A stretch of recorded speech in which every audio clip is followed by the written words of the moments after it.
नमस्कार मित्रांनो, मी शिवाजीराव गायकवाड आणि तुम्ही पाहताय आवाज बहुजनांचा न्यूज लाईव्ह। लातूरच्या अहमदपूर तालुक्यातील चिखली येथील एक शेतकरी आहेत ज्यांचं नाव फुलचंद तांदळे असं आहे आणि नुकतीच त्यांनी मला माहिती दिली आहे की रातोरात त्यांच्याच गावातील काही जणांनी त्यांच्याच आप्तेष्टांनी 4 एकर सोयाबीनवर चक्क रोटाटर फिरवून तब्बल 1.25 लाख रुपयांचे नुकसान केले आणि त्यांनी नेमकी पुढील प्रक्रिया काय केली, पोलीस स्टेशनमध्ये गेल्यानंतर त्यांना कशा प्रकारे न्याय मिळाला आणि काय पुढची प्रक्रिया होणार आहे हे जाणून घेण्यासाठी मी फुलचंदजी तांदळे यांच्यासोबत संवाद साधणार आहे।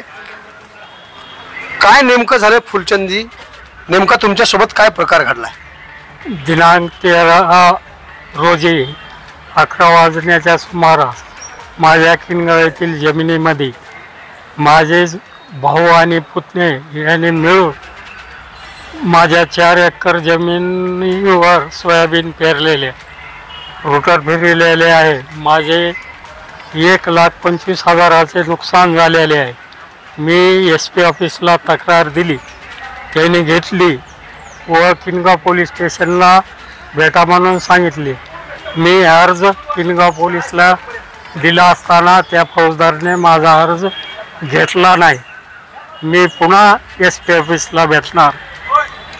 मला सांगा, मागे काही तुमचा वादविवाद होता का? कशामुळे, नेमकं काय कारणामुळे त्यांनी रोटावेटर फिरवला आहे? वादविवाद जमिनीचे कोर्टात दावे चालू आहे आणि एक फैसला तहसीलचा माझ्यासारखा लागला आहे। त्यांनी नियमबाह्य अपील डिप्टी कलेक्टर केलेला। बरं, याची तुम्हाला काही कल्पना होती का की असं करणार आहेत, ट्रॅक्टरद्वारे रोटावेटर फिरवून नुकसान होणार आहे, याची कल्पना होती तुम्हाला? मला कल्पना नव्हती, त्यांनी अचानकच प्लॅन करून ही घटना केली। एखाद्या शेतकऱ्याची चक्क 1.25 लाख रुपयाचं नुकसान करणं हे अयोग्यच म्हणता येईल आणि प्रशासनाकडून, पोलीस प्रशासनाकडून दिरंगाई का होत आहे याचा सुद्धा विचार करावा लागणार आहे। कारण किनगाव पोलीस स्टेशन अंतर्गत येत असलेल्या चिखली येथील हे शेतकरी आहेत। किनगाव पोलीस स्टेशनला गुन्हा दाखल झाला पाहिजेत होता, परंतु त्यांना लातूरच्या पोलीस अधीक्षकांकडे जाऊन ही व्यथा मांडावी लागते।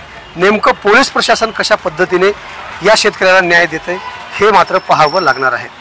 पुढे आणखी काय सांगायचं आहे? पुढे काय सांगायचं नाही मला।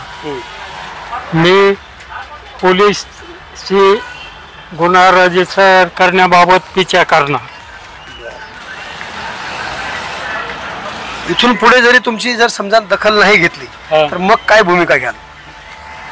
दखल घ्यावीच लागेल ना, आणि या लोकांपासून दखल नाही घेतल्यावर या लोकांपासून माझ्या जीवितास धोका आहे। हे माझा खून सुद्धा करू शकता प्रॉपर्टी करता, असं निवेदनात तुम्ही उल्लेख केलेला आहे का? हे केलेलं आहे मी। माझ्या जीवितास धोका आहे, खून करण्याची सुद्धा त्यांची तयारी। तर पुढील भागामध्ये नेमकं काय होतंय हे मात्र पाहावं लागणार आहे। ताजी आणि महत्त्वाची अपडेट पाहण्यासाठी पाहत रहा आवाज बहुजनांचा न्यूज लाईव्ह करता शिवाजीराव गायकवाड, अहमदपूर, लातूर। आवाज बहुजनांचा।